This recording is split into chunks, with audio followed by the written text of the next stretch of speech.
Welcome to the Old Time Radio Superman Show. From Boise, Idaho, this is your host, Adam Graham. If you have a comment, email it to me, adam@adamsweb.us. And be sure to pick up your copy of Tales of the Dim Night, dimnight.com. It's available currently for the Kindle and pretty much any other e-reader and any e-reader market. If you have an e-reader other than the Kindle, you may want to pick that up soon. I'm kind of debating the future of distributing on other platforms other than Kindle. Alright, well now it's time to get into today's episode of Superman. It's time for The Talking Cat, Part 3. Kellogg's Pep, the super delicious cereal, presents The Adventures of Superman. Faster than a speeding bullet. More powerful than a locomotive. Able to leap tall buildings at a single bound. Look, up in the sky. It's a bird. It's a plane. It's Superman.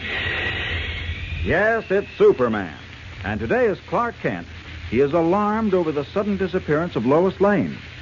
We'll join him at Inspector Henderson's office in just a moment. But first, let's join our good friend Dan McCullough.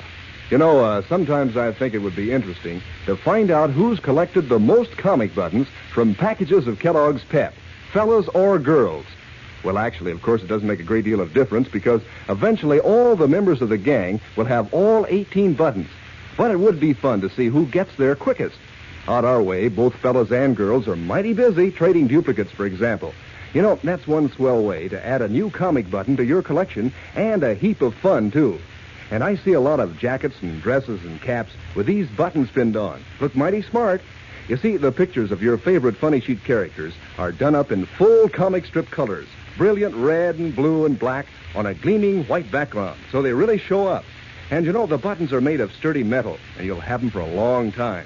But the best part is, they're so easy to get. You don't send in any money, not even a box stop, and you can't buy them anywhere. But every time Mom opens a new package of that super delicious whole wheat flake cereal, Kellogg's Pep, there's your exclusive prize. Remember, gang, that's P-E-P, Pep, made by Kellogg's of Battle Creek. Now, the adventures of Superman. As we learned yesterday, Lois Lane, star girl reporter for the Daily Planet, is in a state of panic. She is certain that a Siamese cat sent to her as a Christmas present by an unknown admirer has the power of human speech. She swears that she heard the cat talking to her, warning her to beware of Perry White, editor of the Daily Planet. Clark Kent and young Jimmy Olsen examined both the seemingly harmless cat and Lois's apartment, but found nothing. They were about to leave when a telephone call came through from Lucille Markham, a close friend of Lois's. Lois, it seems, had called Lucille to ask whether she could stay at the Markham house in the suburbs for a few days, and had assured Lucille that she was leaving immediately, and now, hours later, had failed to arrive. As we continue, it is early evening. Clark Kent and Jimmy Olsen are at police headquarters in the office of Inspector Henderson. Listen. Now, look, Inspector, this has gone beyond the point where it's a joke. We know Miss Lane entered a taxi in front of her apartment building at 11:30 this morning and told the driver to take her to Forest Heights where the Markhams live. The doorman heard her. Now it's up to you to locate the driver of that taxi. We're doing everything we can, Kent. But the driver seems to have disappeared, too. Well, it shouldn't require much effort to find a bonded registered taxi driver in a bright yellow cab. How do you know he was a bonded registered driver? Because... he might have been a mug planted in that cab to pick up Miss Lane. Gosh, I never thought of that. I did, but it doesn't hold water. Why not? Because the cab was one of the yellow taxi company fleet. The doorman remembers that. Now, if a yellow cab had been stolen, there would have been a report on it by this time. It's been 6 hours since Lois disappeared. Yeah, how about that, Inspector? Well, I admit I don't know the answer. But when we pick up the driver... And how long is that going to take? Confound it, Kent, will you quit riding me? I'm getting sick. Come in.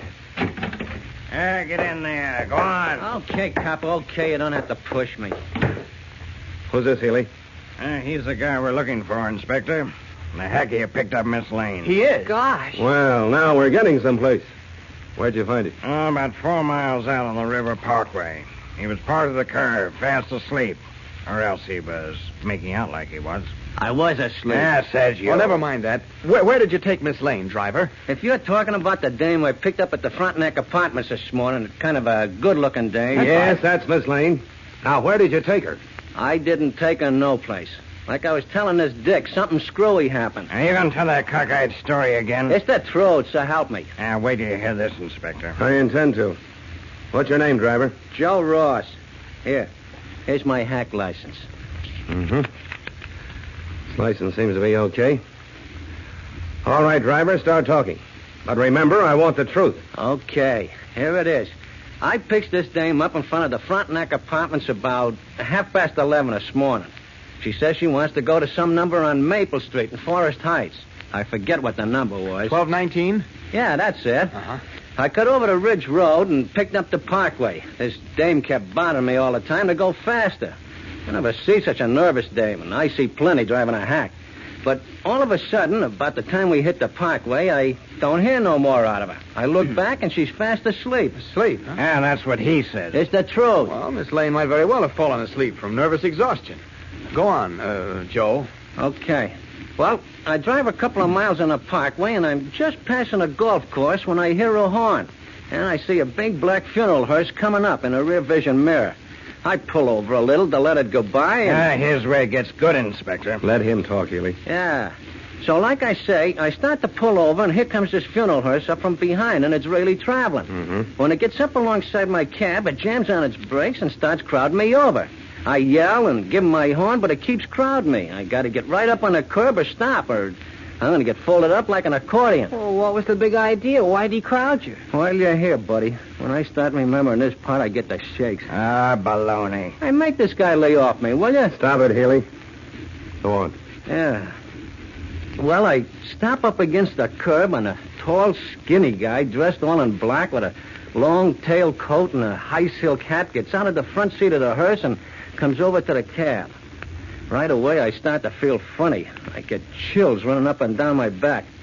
He's a tall guy, dressed all in black, like I said, but his face is kind of yellow-white, like one of them guys gets their last ride in his hearse. His eyes, I never seen eyes like his before.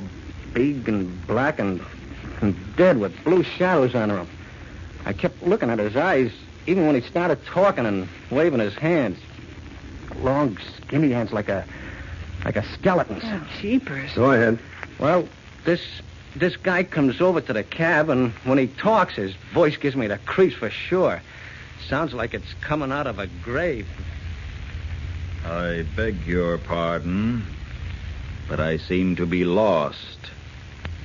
I wonder if you could direct me to the Pleasant Valley Cemetery.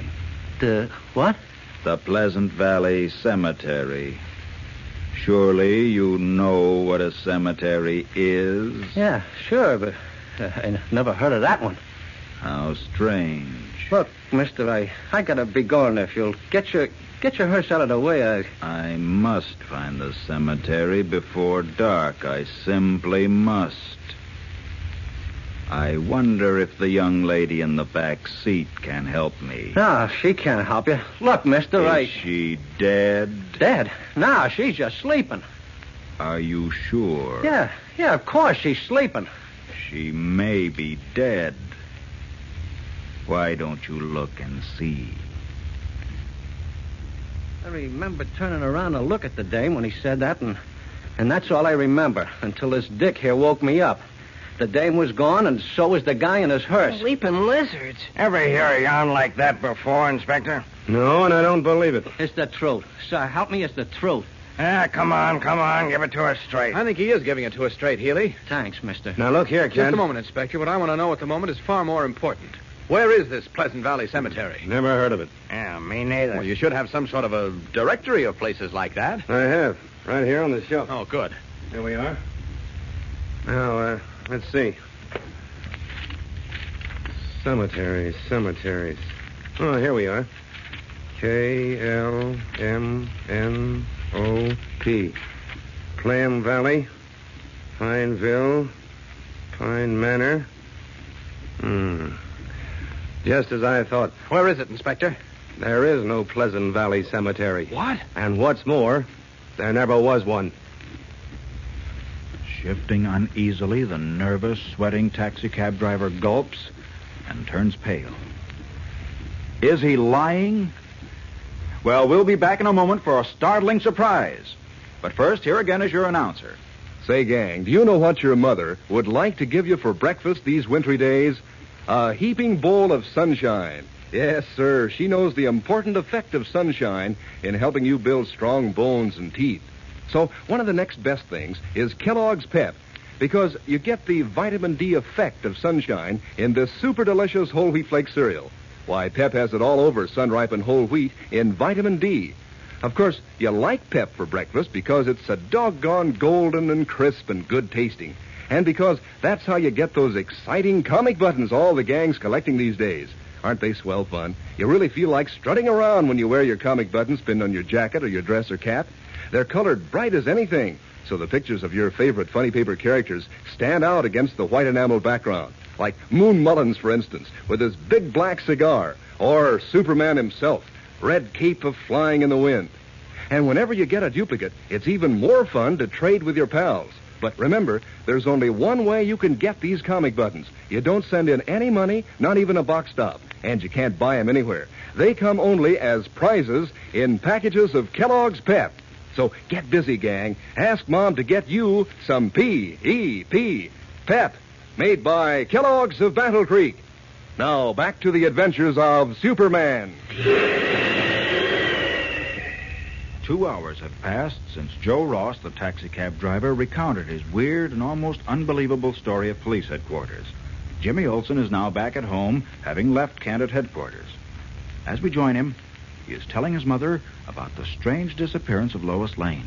And according to the cab driver, the first time he knew the hearse and Miss Lane were gone was when the detective woke him up.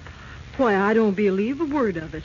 Do you, Jimmy? Well, I don't know, Mom. First, Mr. Kent said he did. Then when Inspector Henderson couldn't find the name of the cemetery in a directory he had, well, even Mr. Kent's kind of on the fence. And in the meantime, nobody knows where poor Miss Lane is. No. Oh, that's a pity. She's such a nice, sweet girl. Why would anyone want to do her harm? Well, there are a lot of punks in this world, Mom. A lot of them.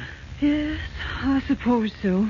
Well, I think I'll go up to bed, Jimmy. I'm a little tired. Okay, I'll sit up a little longer. Mr. Kent may call. He said he would if anything broke. Good night, Jimmy.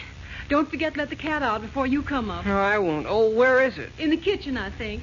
Good night, Jimmy. Good night, Mom. Here, kitty, kitty, kitty, kitty.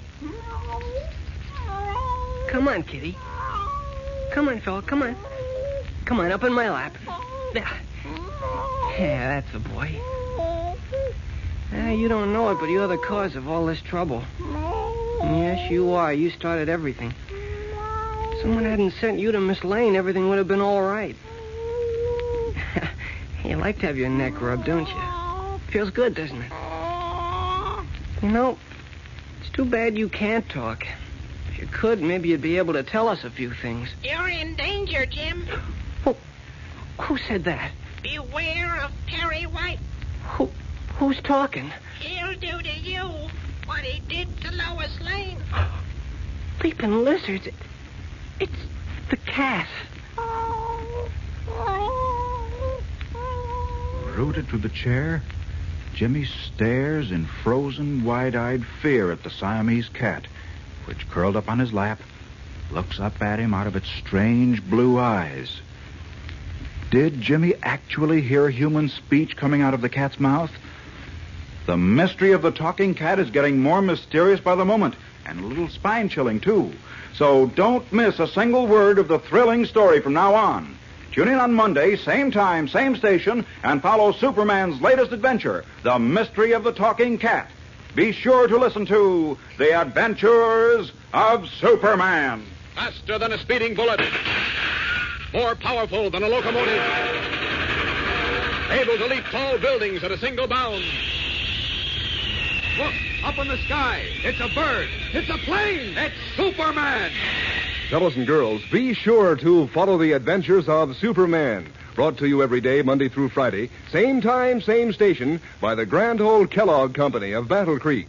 And for other thrilling adventures of Superman, see your local newspaper. Superman is also a copyrighted feature appearing in Superman DC publications. Say, gang, you'll get a bang out of this. Kellogg's Variety is back.